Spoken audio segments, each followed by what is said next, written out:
So, medyo frustrated ako. Kasi, ilang weeks nila akong hindi pinalabas para makaiwas nga sa tao, sa crowded places, sa kung ano-ano. Pero, dito ko din pala sa bahay makukuha. Ito ang naging pahayag ng domestic worker na si Jinky matapos dapuan ng COVID-19 sa kabila ng pagtalima niya sa utos ng Chinese employer na manatili sa bahay. Si Jinky ang pang-5 Filipina domestic worker sa Hong Kong na nagpositibo sa COVID-19, isa sa mga makasaysayang bahagi ng kanyang 15 taong pagtatrabaho sa abroad. Nahawa siya sa kanyang employer na kagagaling lang sa bakasyon noon sa India. Nilagnat ang kanyang amo at nagpositibo sa COVID-19 noong March 2. Makalipas ang ilang araw, si Jinky naman ang nakaramdam ng mga sintomas. Gumising ako ng sobrang sakit ng ulo ko. Parang kumakalog yung utak mo na, wag mo na lang siyang galawin. Parang ayoko na lang gumalaw yung ulo ko kasi sobrang sakit niya. And then 2 days after, inubo na ako. Yung ubo niya, masyadong dry. Mabigat sa dibdib. And then, sininat na ako. March 9, nang suriin at dalhin sa ospital si Jinky, ang simula ng mahigit 3 linggong pakikibaka niya sa sakit. Hindi naman ginusto nung matanda na mahawa siya while on tour siya, di ba?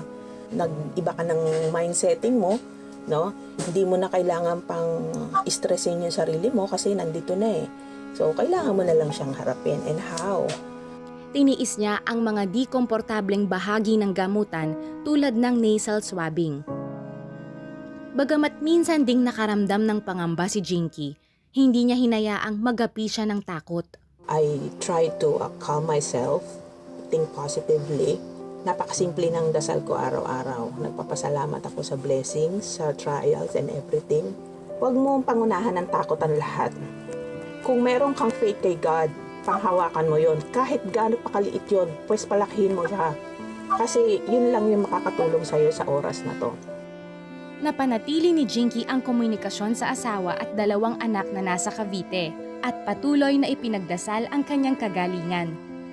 Sa Facebook, ibinahagi ni Jinky ang kanyang journal entries sa loob ng 23 days sa ospital upang magbigay kaalaman tungkol sa seryosong epekto ng COVID-19.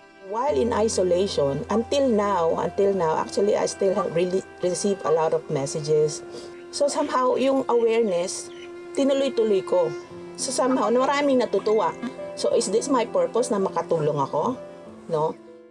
Marami ang nanalangin at nagpalakas ng loob kay Jinky na nakatulong sa unti-unting pagbuti ng kanyang kondisyon. April 1, 2020. Nakalabas na mula sa ospital si Jinky.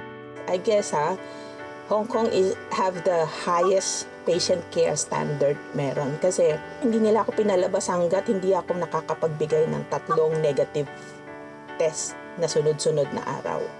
Yung room ko, sobrang linis, tapos negative pressure siya, baga high-tech.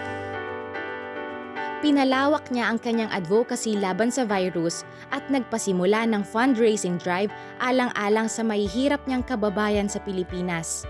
In a way, that's my thanksgiving.